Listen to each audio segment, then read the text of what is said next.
పరిశుద్ధ గ్రంథంలో దేవుని మాట ఒకసారి మనం ఆలోచన చేయగలిగినప్పుడు 118వ కీర్తన 24వ వచనాన్ని చదువుదాం. 118వ కీర్తన 24వ వచనం. అమ్మా, ఇది యెహోవా ఏర్పాటు చేసినటువంటి దినము, దీని యందు మనము ఉత్సహించి సంతోషించదము. చాలండి. ఇది యెహోవా ఏర్పాటు చేసినటువంటి దినం. ఈ భూమి మీద ఏ ఒక్క మనిషి కూడా దేవుని యొక్క చిత్తములో, దేవుని యొక్క నిర్ణయంలో, దేవుని యొక్క సంకల్పంలో లేకుండా ఈ భూమి మీద మనిషి బ్రతకడం అనేది అసాధ్యమండి. దేవుని యొక్క ఏర్పాటులో ఉన్నాము కనుకనే నీవు, నేను, మనమందరం కూడా ఈ భూమి మీద సజీవ లెక్కలో ఉండడానికి కారణమైంది. దేవుని చిత్తములో, ఆయన ఉద్దేశములో, ఆయన ఇష్టములో, ఆయనకున్నటువంటి ప్రేమలో నీవు, నేను, మనమందరం ఉన్నాం. కనుక దేవుడు ఈ భూమి మీద సర్వ సృష్టిని బట్టి ఆయన ఆనందించలేదు, కానీ ఆయన తన పోలిక చొప్పున నిర్మించినటువంటి నరుని బట్టి ఆయన సంతోషించాడు. అంటే మనిషి పట్ల ఆయనకున్నటువంటి ప్రేమ ఎంత ఉన్నతమైనది. మనిషికంటూ ఒక ప్రత్యేకమైనటువంటి దినాన్ని దేవుడు అనుగ్రహించాడు. ఈ భూమి మీద చేరి ఉన్నటువంటి మనమందరం కూడా ఏదో ఒక రోజు పుట్టిన వారమై ఉన్నాం. కనుకనే సజీవ లెక్కలో ఉన్నాం. ఈ ఉదయకాలము మన ప్రియులు అవేకుర్తి జోసెఫ్ గారు, అలాగే మేరమ్మ గారులకు ఇచ్చినటువంటి కుమారుడు అనిలే కావచ్చు, అలాగే మహేంద్రయ్య కావచ్చు, కుమార్తె స్వాతియే కావచ్చు, వారికి ఇచ్చినటువంటి కుటుంబాలే కావచ్చు, ఈ భూమి మీద ఈ విధంగా కొనసాగడానికి కారణం దేవుని యొక్క చిత్తములో, దేవుడి నిర్ణయంలో వారు ఉన్నారు కనుక ఈ దినాన అనిల్ అపర్ణను ప్రేమించి దేవుడు, ఇందాక సహోదరి చెప్తున్నటువంటి సాక్ష్యము, 10 సంవత్సరాల తర్వాత వారి యొక్క నిరీక్షణ, వారి యొక్క సంతోషానికి కారణం ఈ రోజు వారు సంతోషంగా అనుభవించడానికి, మనందరినీ కూడా ఆహ్వానించడానికి కారణమైంది. కనుక ఈ సంతోషానికి కారణమైనటువంటి దేవుడు ఈ ఉదయకాలము నీవు, నేను నమ్మిన దేవుడు ఉన్నాడు. కాబట్టి అనిల్ అపర్ణాలను జ్ఞాపకం చేసుకున్నాడు దేవుడు. అబ్రహాం అనబడేటువంటి గొప్ప దైవజనుడు తాను చేస్తున్నటువంటి పనిలో నిమగ్నమైనటువంటి సమయాన దేవుని యొక్క పిలుపుని అందుకొని, అబ్రహామా, నేను చూపించే దేశానికి నువ్వు వెళ్ళు అన్నప్పుడు అబ్రహాము దేవుని యొక్క చిత్తాన్ని, దేవుని యొక్క మాటను విధేయత చూపించిన వాడే. దేవుని యొక్క మాట చొప్పున తన దేశము నుండి, తన స్వదేశము నుండి, అలాగే తన బంధువుల యుద్ధ నుండి, తన రక్త సంబంధికుల యుద్ధ నుండి బయలుదేరి వెళ్ళిపోయినట్లు మనం చూస్తాం. అయితే వెనువెంటనే కార్యం జరిగిందా, వెనువెంటనే ఆశీర్వాదము అబ్రహాము జీవితంలో కొనసాగిందా అని మనం ఆలోచన చేసినప్పుడు దేవుడిచ్చినటువంటి వాగ్దానము, నేను నిన్ను ఆశీర్వదించదును అని అన్నాడు.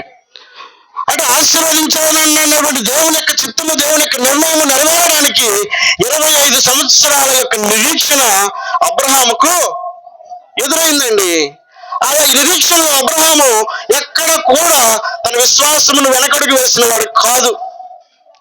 అది అలా అపర్ణలు ఇద్దరు కుమార్తెలు పుట్టిన తర్వాత ఇక నా జీవితం ఇంతే అని అనుకుని ఒకవేళ నిరాశకు చెందినటువంటి సమయాలు సైతము, లేదా అనేకులు అంటున్నటువంటి మాటలు సైతము, అనేకులు చెప్తున్నటువంటి మాటలు సైతము వారి హృదయంలో పెట్టుకుని ఎంతో కన్నీటి బాధ వారి హృదయంలో దాచిపెట్టుకున్నటువంటి దినాలు, సంవత్సరాలు వారి జీవితంలో ఉంటే ఉండొచ్చేమో. కానీ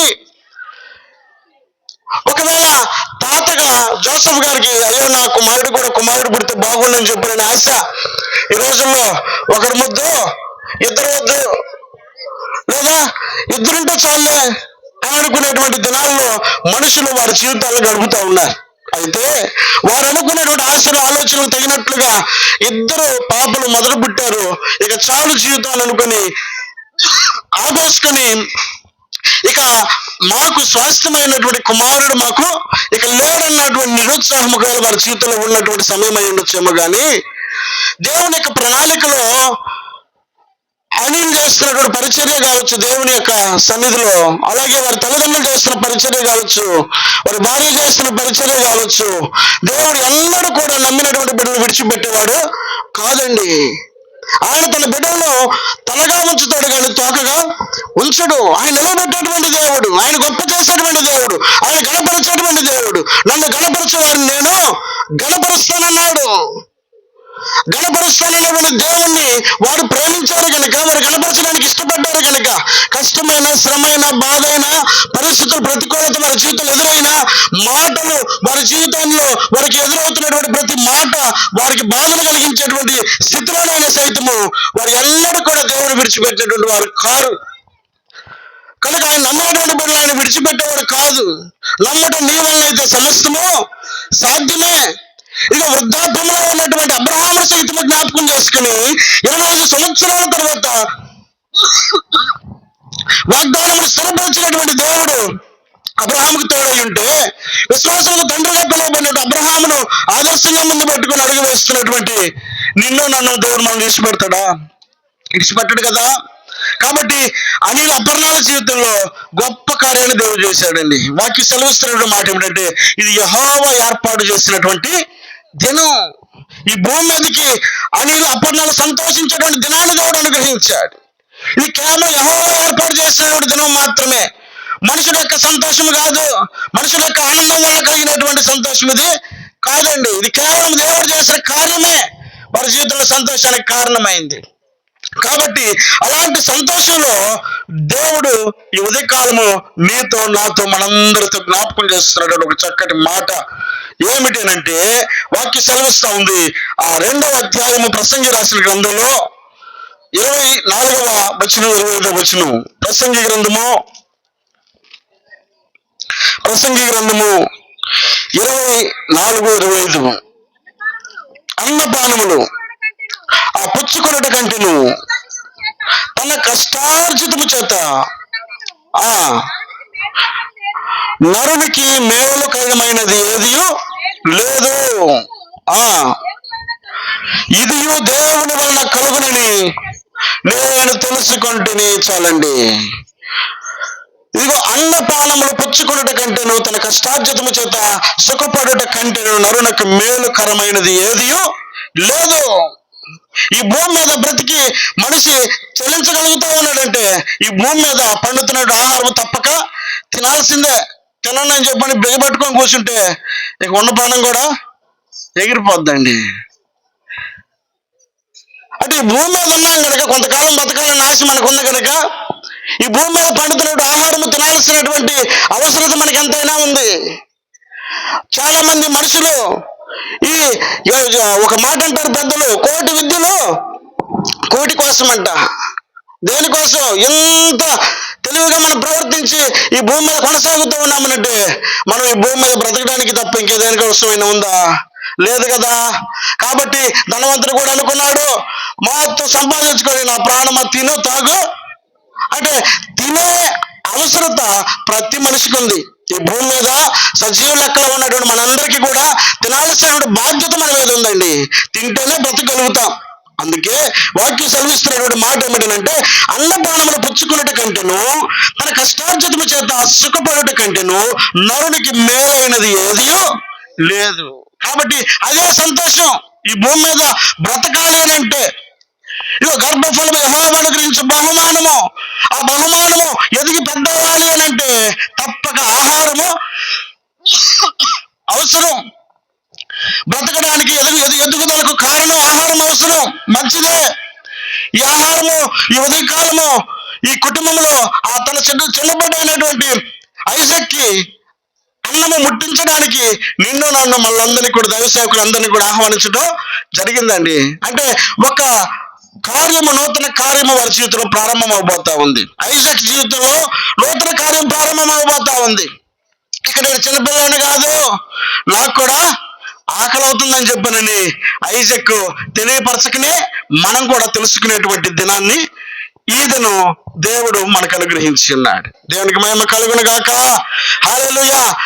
దేవుని వాక్యం సెలవిస్తా ఉంది, ప్రతి సమయము దేవుడు అనుగ్రహించేదే. దేని కాలం అది చక్కగా ఉండాలని దేవుడు నిర్ణయించాడు. ఆ కాలం అది చేయాలి. పొద్దుగూకులు నేను పాలిస్తానని చెప్పానంటే కుదురుతుందా? మనిషి పుష్టిగా తయారవగలుగుతాడా? బలంగా నిలబడగలుగుతాడా?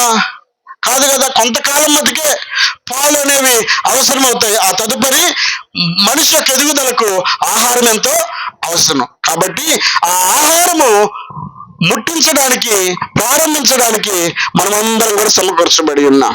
దేవునికి మహిమ కలుగును గాక. హల్లెలూయా. ఈ ఆహారం ఎవరిచ్చిందంట? వాక్యం సెలవిస్తున్నాడు దేవుని యొక్క మాట. ఇదిగో అన్నపానములు పుచ్చుకున్నట్టు కంటే తన కష్టార్జితము చేత సుఖము పడుట కంటే నరునికి మేలైనది ఏది లేదు, ఇదియును దేవుని వలన కలుగును, దేవుని వలన కలుగునని నేను తెలుసుకొంటిని. దేవుడిచ్చేటువంటి ఆహారం అండి ఈ భూమి మీద మనం బ్రతకడానికి. అయితే ఇది మాత్రమే సరిపోతుందా?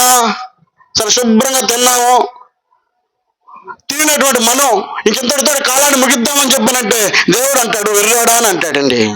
అన్నాడు కదా ధనవంతుని ఏమన్నాడు? ఈ ఆహారం మట్టుకు మాత్రమే మనం బలం కోసమో లేకపోతే శక్తి కోసమో ఇది అవసరం, కానీ ఇది మాత్రమే మనకు అవసరమై ఉంటే దీనికోసమే మనం బ్రతుకుతున్నమాడు అని అయితే, అలాంటి ఒక ధనవంతుని అంటాడు, ఏమంటాడు? నా ప్రాణమా తిను తాగు సుఖించానంటే వెర్రివాడా అని పిలుస్తున్నాడండి. అంటే అది మాత్రమే కాదంట దేవుడు ఉద్దేశించింది, దేవుని యొక్క చిత్తం నెరవేర్చబడ్డానికి, దేవుని ఆలోచన నీ పట్ల నా పట్ల తన చిత్తము నెరవేర్చబడ్డానికి ఇదిగో ఈ భూమి మీద ఉన్నటువంటి ఆహారం మాత్రమే మనము పొందుకునేటువంటి వారము, స్వీకరించేటువంటి వారమై ఉండక దేవుడు యేసుక్రీస్తు ప్రభువు వారు 40 దినాలు ఉపవాసం ఉండి చక్కగా ప్రార్థనలు గడుపుతున్నటువంటి సమయాన్ని బాగా ఆకలేసిందంట. ఆ సమయంలో సాతానుడు వచ్చి మాట్లాడుతున్నాడు, ఇదిగో ఈ రాళ్ళను నువ్వు రొట్టెలుగా చేసుకుని తింటే నీ ఆకలి తీరుతుంది కదా అని చెప్పని అన్నాడంట. ఆ సమయాన్ని దేవుడు ఇస్తున్న ఆన్సర్ ఏంటో తెలుసా? మనిషి రొట్టె వలన మాత్రమే కాదు, దేవుని నాట నుంచి వచ్చు ప్రతి మాట వలన జీవించును.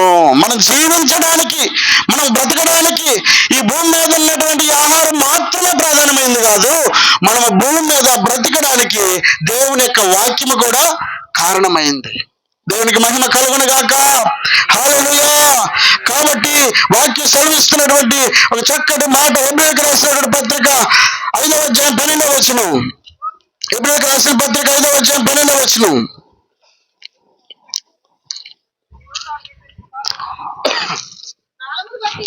కాలమును బట్టి చూసితే ఆ బోధకులై ఉండవలసిన వారై ఉండగా ఆ దేవోక్తులలో మొదటి మూల పాఠములను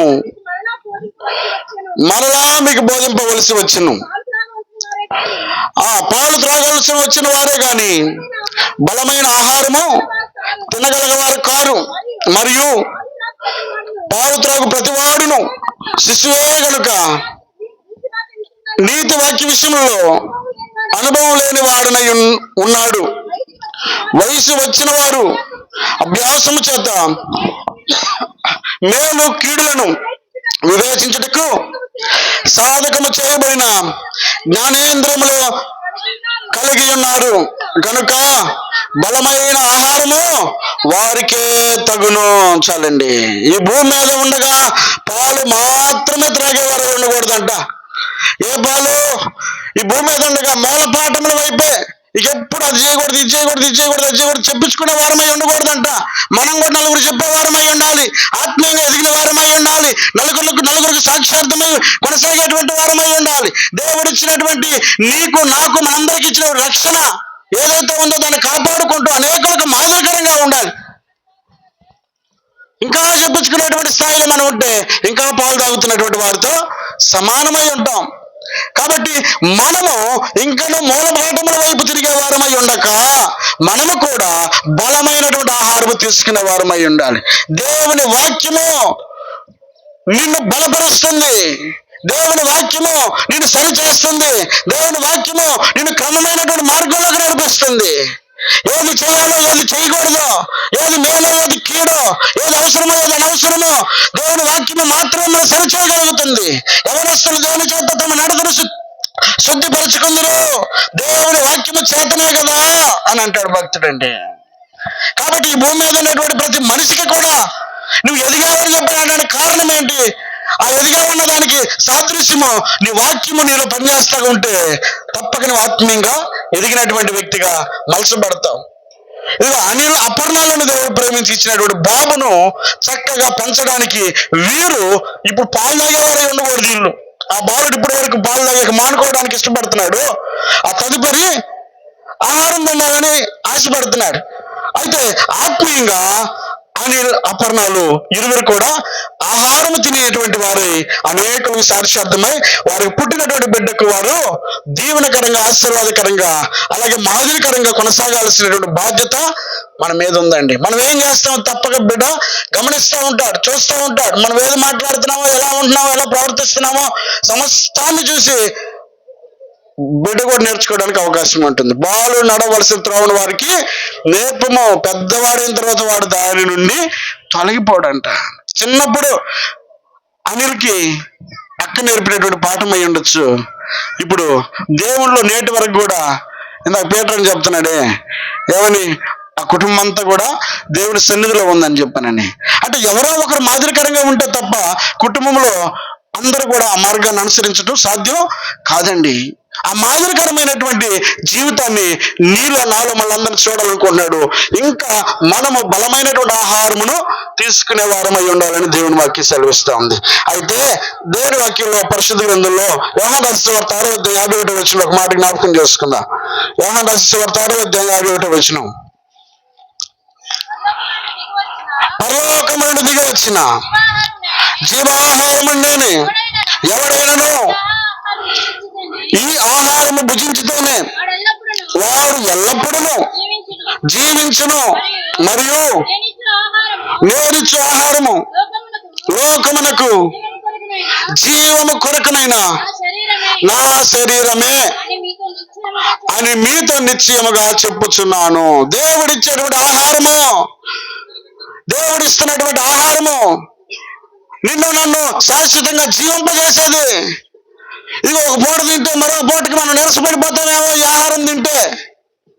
కానీ దేవుడిచ్చేటువంటి ఆహారము, దేవుడిచ్చేటువంటి ఆ యొక్క ఆహారము మనం తినగలిగినప్పుడు తప్పక మనం శాశ్వతంగా జీవించడానికి కారణమవుతుంది.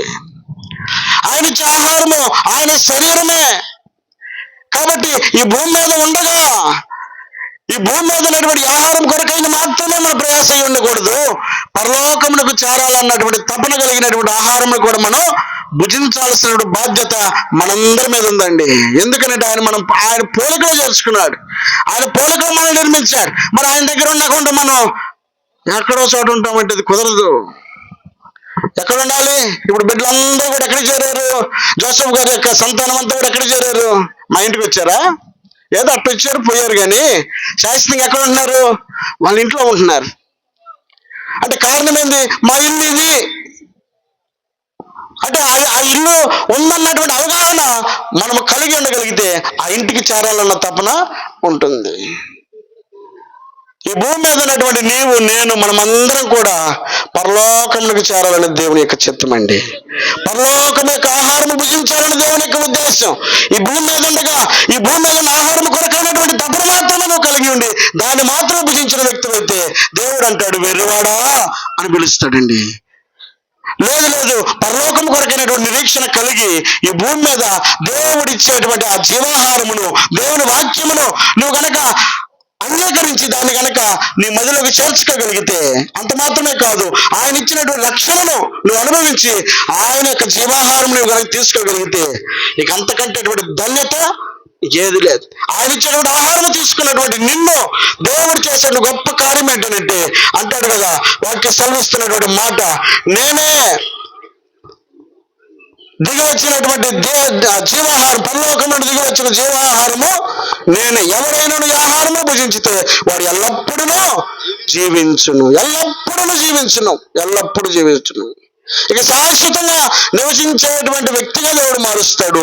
దేవుణ్ణి గనక నీ హృదయంలోకి అంగీకరించగలిగితే, దేవుని గనక నీ మదిలో చేర్చుకోగలిగితే, దేవుని వాక్యాన్ని కనుక స్థానం ఇవ్వగలిగితే, దేవుని యొక్క బలలో నువ్వు అవకాశాన్ని ఇవ్వగలిగితే తప్పక నీవు శాశ్వతమైనటువంటి జీవాన్ని కలిగిన వ్యక్తివై ఉంటావు. కనుక ఈ సమయమున దేవుడిచ్చినటువంటి మాటలు ఈ కుటుంబమునకు అలాగే మనకును ఆశీర్వాదకరమవును గాక. ఆమేన్.